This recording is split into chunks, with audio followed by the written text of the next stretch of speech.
السلام علیکم، آپ دیکھ رہے ہیں ڈیلی بز۔ میں آپ کا ہوسٹ منیر میمن ایک بار پھر سے آپ کی خدمت میں حاضر ہوں۔ کراچی میں حالیہ بارشیں ہوئیں اور کراچی کے حوالے سے ہم نے دیکھا کہ کس طریقے سے بڑے بڑے منصوبوں کا پیکیجز کا اناؤنسمنٹ کیا گیا۔ اس سے پہلے کراچی کے اوپر شاید کسی کی بھی اس طریقے کی نظر کرم نہ تھی جو آج دیکھنے کو ملتی ہے۔ اگر ہم میڈیا کی حد تک دیکھیں، کم سے کم کراچی آج ہر طرح دکھائی دیتا ہے۔ کراچی کا ذکر ہر پولیٹیکل پارٹی کرتی ہے، چاہے اس کی حکومت صوبے میں ہو یا وفاق میں۔ لیکن اگر آج بھی کوئی بات نہیں کر رہا تو وہ ہے کراچی کا چھوٹا عام تاجر۔ حالیہ بارشوں سے جتنا نقصان عام تاجر کو ہوا، شاید اس کی کوئی نوید نہیں ملتی۔ اسی کے ساتھ اگر ہم دیکھیں تو کراچی کو کہا جاتا ہے کہ پاکستان کا 70% ٹیکس کراچی سے آتا ہے، لیکن وہ ٹیکس کلیکشن آخر آتا کہاں سے ہے؟ اسی تاجر کے خون پسینے کی کمائی سے، جو کہ ہر رات، ہر دن، ہر وقت محنت میں لگا رہتا ہے اور کراچی کو اور اس پورے پاکستان کو بہتر سے بہتر بنانے کے لیے اپنا کردار ادا کرتا رہتا ہے۔ کراچی کے تاجروں کے اور کراچی کے اوورآل مسائل کے حوالے سے آج ہم اپنے پروگرام میں دعوت دیے، جو کہ یقینی طور پہ کسی بھی انٹروڈکشن کے محتاج نہیں۔ عتیق میر صاحب آج ہمارے ساتھ پروگرام میں۔ عتیق صاحب کیسے ہیں آپ؟ شکر عتیق صاحب، بارشیں ہوئیں، کراچی ڈوب گیا، لیکن کراچی کے ساتھ ساتھ اربوں روپے کا سامان جو تھا وہ بھی ساتھ ساتھ ڈوب گیا۔ تاجروں نے مختلف فورم پہ آواز اٹھائی، لیکن آج تاجروں کی آواز بالآخر دبا دی جاتی ہے۔ تاجروں کا وہ نقصان کیسے پورا ہوگا؟ دیکھیے، کراچی پہلی مرتبہ تو کسی عذاب کے دہانے تک نہیں آیا۔ اس سے قبل بھی کچھ سیاسی جماعتیں بھی عذاب بن کر آئیں جنہوں نے کراچی پہ غاصبانہ قبضہ کیا۔ کچھ نے یہاں سے گروپس بنائے جو کراچی کے لوگوں کو بھتے کے ذریعے یا کسی بھی صورت انہیں یرغمال بنا لیا گیا۔ کراچی مختلف ریاست میں بٹ گیا۔ پھر یہ جو بھی موسمیاتی تبدیلی آئی، بارشیں زیادہ ہو گئیں۔ دیکھیں، اس میں جو نقصانات تھے وہ بارش کے نہیں تھے، اس سسٹم کے تھے جس میں بارش کے پانی کے نکاس کی بہتر طور پہ ضرورت تھی۔ کیونکہ میں دیکھ رہا تھا، مجھے خدشہ تھا، مجھے بہت زیادہ خوف تھا کہ زیادہ بارشوں میں کیا صورتحال ہوگی، اس لیے کہ میں نے دیکھا کہ ایک نارمل حالات میں جس طرح ہم مارکیٹوں کے سیوریج کے لیے کبھی میئر کے پاس، کبھی ڈی ایم سی کے پاس، کبھی واٹر بورڈ کے ذمہ داران کے پاس، ہم جس طریقے سے ہم ان کے دروازوں تک پہنچتے تھے کہ بھائی یہ سیوریج کے معاملات ٹھیک کریں۔ آپ کے سامنے کتنا اہم بازار ہے، اردو بازار، اولڈ سٹی ایریا کراچی کا معاشی ایک مرکز ہے۔ یہ جب بھی ہر بارش میں ڈوب جاتا تھا، ہر بارش میں کروڑوں کا نقصان ہوتا تھا، لیکن ہم نے دیکھا کہ اس سسٹم کو ٹھیک نہ کیا گیا۔ شاید 10% بھی اس فنڈ کا استعمال نہیں ہوا جو کہ مختص کیا جاتا تھا کراچی کے بلدیاتی نظام کی بہتری کے تحت۔ تو اصل عذاب یہ نہیں ہے، اصل عذاب وہ ہے جو سسٹم ہم پہ مسلط ہو گیا۔ سیاسی جماعتیں آپس میں ایک ایسا نظام بنا دیا گیا جو بلدیاتی طور پر، جس میں صرف اور صرف پیسہ کھانا مقصود تھا، لگانے کا کوئی سوچ یا جذبہ نہیں تھا۔ باقی رہ گیا، آپ نے پوچھا کہ کس حد تک حکومتیں مدد کرتی ہیں، تو ماضی کی حکومتیں، موجودہ حکومت بہت اچھی باتیں کرتی ہیں، بہترین گڑ جیسی باتیں ملتی ہیں، گڑ کبھی نہیں ملا۔ اچھا عتیق صاحب، آپ نے سسٹمز کا ذکر کیا۔ آپ لوگ ٹیکسز کے حوالے سے جب بھی کوئی مہم ہوتی ہے، آپ لوگ سر فہرست نظر آتے ہیں۔ کراچی کا انفراسٹرکچر ڈیولپمنٹ کی بات آتی ہے تو تاجر کمیونٹی ہماری اوورآل بالکل شانہ بشانہ نظر آتی ہے، اور ہر طرح کے ریگولیشنز کو امپلیمنٹ کرنے کی بات ہوتی ہے۔ لیکن جہاں پہ سسٹمز کی بات آتی ہے تو سسٹمز تو بن نہیں پا رہے۔ الیکشن سے پہلے یا الیکشن کے دوران جب ہم دیکھتے ہیں وہ سیاستدان جو ہر گلی، ہر محلوں میں نظر آتے ہیں، الیکشنز کے بعد کیا ایسا ہو جاتا ہے کہ جب پورا شہر سامنے آنکھوں کے ڈوب رہا ہوتا ہے تو ایک بھی سیاستدان اس وقت سڑکوں پہ نظر نہیں آتا۔ کراچی جیسے شہر جو کہ دنیا کے کئی ملکوں سے بڑا ہے، آج اس شہر کی اپنی کوئی ریسکیو سروس تک موجود نہیں جو تاجروں کو، کیا عام انسان کو کسی طریقے سے ڈوبنے سے بچا لیتی۔ جب بھی ضرورت پڑتی ہے تو ہمارے پاس فوج کو ہم بلا لیتے ہیں, لیکن یہ جو نظام ہے, یہ سسٹم تو بن ہی نہیں پا رہے. ایک بات, ایک فطرت کی بھی کچھ باتیں ہیں جس کو سوچنا پڑتا ہے. آپ دودھ لاتے ہیں, پہلے بوائل کرتے ہیں, جراثیم سے پاک ہو جاتا ہے. آپ سبزی لاتے ہیں, اس کو کاٹتے ہیں, صاف کرتے ہیں, پھر پکاتے ہیں. آپ دال پکانے لگتے ہیں تو اس کو بھی اچھی طرح صاف کرتے ہیں. یہ کیسا نظام ہے کہ آپ الیکشن میں دروازے ہر ایک کے لیے کھول دیتے ہیں؟ ہونا یہ چاہیے تھا. میں مخالف تھا یہ 2018 کی الیکشن کا, اس لیے کہ جو لوگ بہت سارے اسکینڈلز میں, بہت سارے جرائم میں جو ملوث تھے, پہلے ان کے خلاف مقدمہ چلتا, انہیں سزا ملتی. آپ نے انہیں پہلے الیکشن میں موقع دیا. وہ جتنے لوگ بھی قومی دولت لوٹنے والے, چور, اچکے, لٹیرے, ڈاکو, وہ سسٹم میں آ گئے. جب آپ مضبوط ہو جاتے ہیں, آپ ایم این اے بن جاتے ہیں, آپ منسٹر بن جاتے ہیں, آپ طاقتور ہو جاتے ہیں, آپ عدالتوں سے زیادہ طاقتور ہو جاتے ہیں, آپ احتساب کے سسٹم سے زیادہ مضبوط ہو جاتے ہیں, تو کیوں نہ پہلے کسی بھی انتخابات ان سے قبل, چاہے بلدیاتی ہوں, صوبائی ہوں یا قومی انتخابات ہوں, سب سے پہلے جرم کرنے والوں کو ان کا احتساب ہونا چاہیے. میں اب بھی کہتا ہوں, یہ کراچی میں اربوں روپے ہے, جس کا آپ نے کہا بلاول بھٹو نے اعلان کیا, فلاں نے اعلان کیا, فلاں نے ذکر کیا. بھائی اگر وہ فنڈ مختص ہوا تو گیا کہاں, اس کو کوئی تو پوچھے گا. ابھی بھی تو دیکھیں, یہ 1100 ارب کی باتیں یہ ہو رہی ہیں کہ اس کے استعمال کے لیے جو کمیٹی بنے گی وہ پاک آرمی کے انڈر میں کام کرے گی. یہ کام پہلے بھی ہو جانا چاہیے تھا. آرمی کیا اس بات سے بے خبر ہے کہ یہ قومی خزانہ جس طرح لوٹا جا رہا ہے؟ کیا آئی ایس آئی نہیں جانتی کہ اس سسٹم میں کتنے برے لوگ ایڈجسٹ ہو چکے ہیں؟ انہیں موقع کیوں دیتے ہیں؟ تو میں چور سے زیادہ سپاہی سے گلہ کروں گا کہ جس نے اس کو اگنور کیا, جس نے اس کو موقع دیا کہ وہ چوری کرے. آپ انصاف کے سسٹم کی بات کر رہے ہیں, تو انصاف کا جو سسٹم ہے ہمارا, انفارچونیٹ ہے کہ آج پاکستان میں سالوں گزر جاتے ہیں لیکن اس طریقے سے مقدمات نہیں چل پاتے, اور جب تک مقدمات کا فیصلہ آتا ہے تو وہ شہد کی بوتل بن جاتی ہے. اکثر ہم نے دیکھا کہ ملک کو لوٹنے والے یا وہ لوگ جو کہ کنوکٹ بھی ہو جاتے ہیں, ان کو اسپیشل ٹریٹمنٹ کے ذریعے باہر بھجوا دیا جاتا ہے. لیکن ابھی جو ہم 1100 ارب روپے کی بات کریں, کراچی کا جو پیکج ہے, وزیر اعظم پاکستان عمران خان صاحب کراچی آئے, انہوں نے گورنر سندھ اور چیف منسٹر صاحب کے ساتھ بیٹھ کے 1100 ارب کا پیکج اناؤنس کیا. ایسے پیکیجز ہم نے دیکھا نواز شریف صاحب اناؤنس کر چکے ہیں. اس سے پہلے پچھلے بلدیاتی انتخابات سے کراچی کے حوالے سے کیا کچھ بلاول صاحب نے پیکیجز کا اناؤنسمنٹ کیا تھا, کراچی کے کتنا بڑا شہر بنانے کی بات کی تھی, تو وہ سارے جو دعوے تھے پچھلی بار بھی چلے گئے. اس بار بھی پیکیج کا اناؤنسمنٹ ہوا. اس بار پاک آرمی بھی اس پیکیج کی جو کمیٹی ہے اس کو نظر ثانی کرے گی. اس کے علاوہ چیف جسٹس صاحب بھی, سپریم کورٹ بھی اس کے اوپر اس کمیٹی کو دیکھیں گے, اور ہر وقت ہم دیکھیں گے کہ یہ ہوتا رہے گا کہ اکاؤنٹیبلٹی ہوتی رہے. لیکن آج تک کراچی میں لگا نہیں ہے. جو ماضی کی جو ہسٹری ہے, کراچی والے آج بھی اس حوالے سے نظریں ٹکائے بیٹھے ہیں کہ کراچی میں کوئی کام تو ہو, ورنہ ایسا ہوگا کہ اگلے سال پھر بارشیں ہوں گی اور ہم پھر ڈوبتے ہوئے نظر آئیں گے. کیا مطلب اس کو ایک فریم ورک نہیں دیا جا سکتا؟ دنیا بھر میں نئے ٹیکنالوجی آ چکی ہے, جدت آ چکی ہے, ہم کیوں نہیں کر پا رہے ہیں یہ سارے معاملات کہ ایک بیسک کام کر سکیں ہم؟ دیکھیے, جس سے میں نے کہا کہ اخلاص چاہیے, نیت چاہیے, دیانتداری چاہیے, جس کا فقدان ہے. فوج پر لوگ اعتبار کرتے ہیں, اس لیے بار بار باتیں ہو رہی ہیں. تاجر بھی کہتے ہیں کہ کراچی کو فوج ٹیک اوور کرے 5 سال کے لیے, اور جتنے بھی یہ بلدیاتی معاملات ہیں ان کی اصلاحات, ان کی تعمیر, یہ ترقیاتی کام فوج کے انڈر میں ہوں.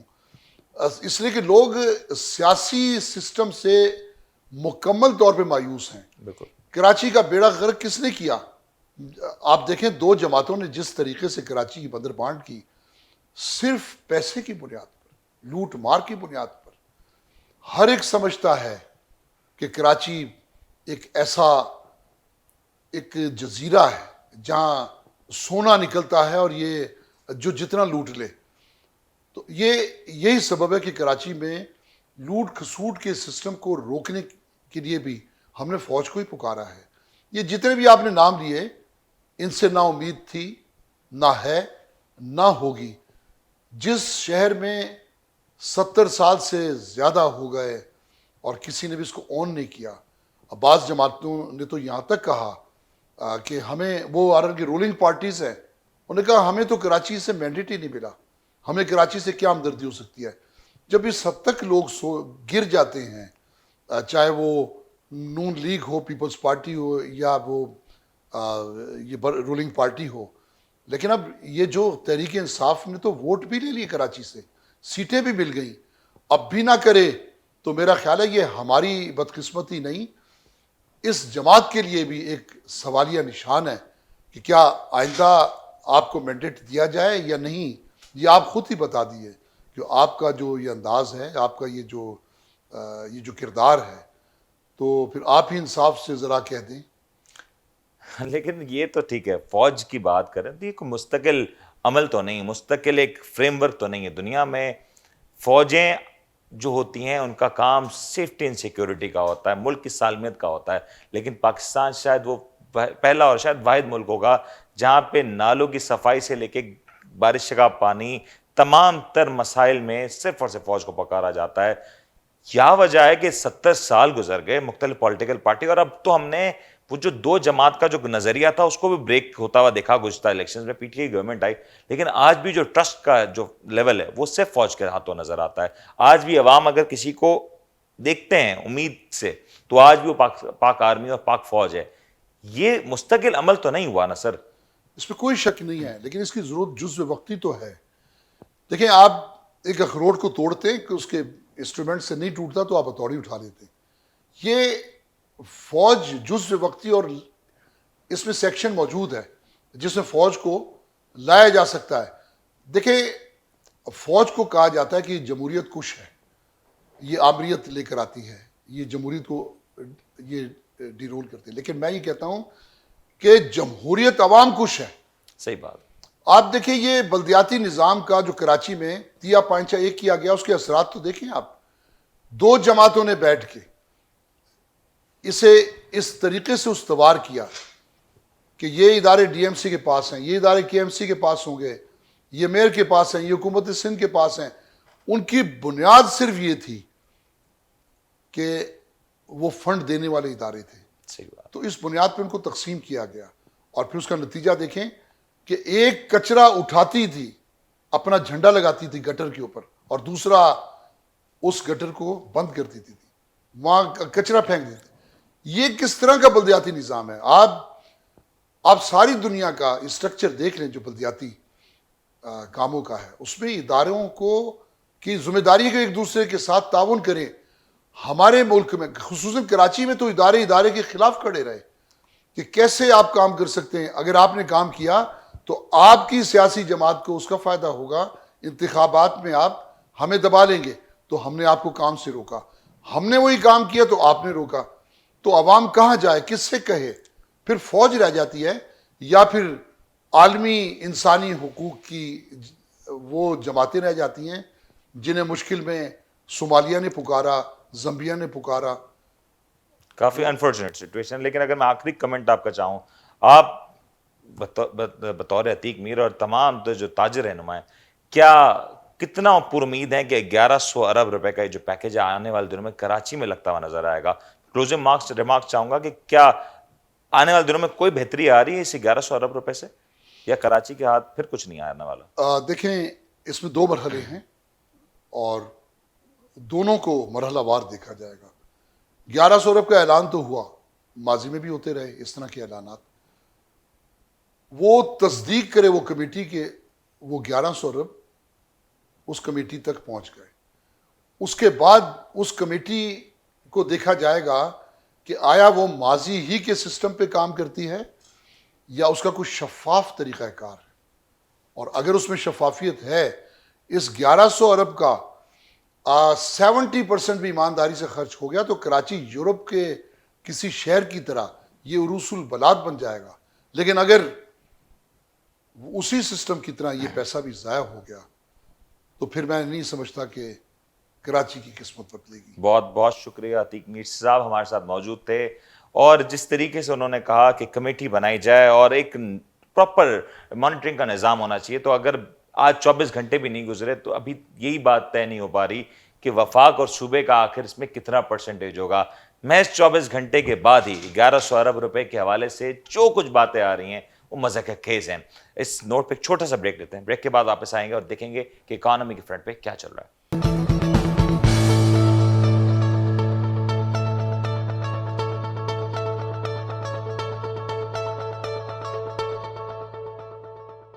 Welcome back. ابھی ہم بات کر رہے تھے کہ کراچی کے تاجروں کے حوالے سے جو مسئلے مسائل تھے اس کے بعد اگر اکانومی کے فرنٹ پہ دیکھیں تو آج کا دن کوئی زیادہ بہتر نظر نہیں آتا. اکانومی کے حوالے سے اگر سب سے پہلے نظر ڈالیں آج پاکستان اسٹاک ایکسچینج کے لحاظ سے جو دن رہا وہ زیادہ مطمئن نہ رہا اور تسلی بخش پرفارمنس نظر نہیں آ رہی. اس کے کیا وجوہات ہیں یہ ہم آپ کے پروگرام میں آگے چل کے ضرور بتائیں گے کہ کیا وجہ ہوئی کہ اسٹاک مارکیٹ کی جو پرفارمنس بہترین پرفارمنس آ رہی تھی اس پرفارمنس میں ایک سڈنلی بریک ڈاؤن آیا اور اب جو ٹرینڈز ہیں وہ تبدیل ہوتے ہوئے نظر آ رہے ہیں.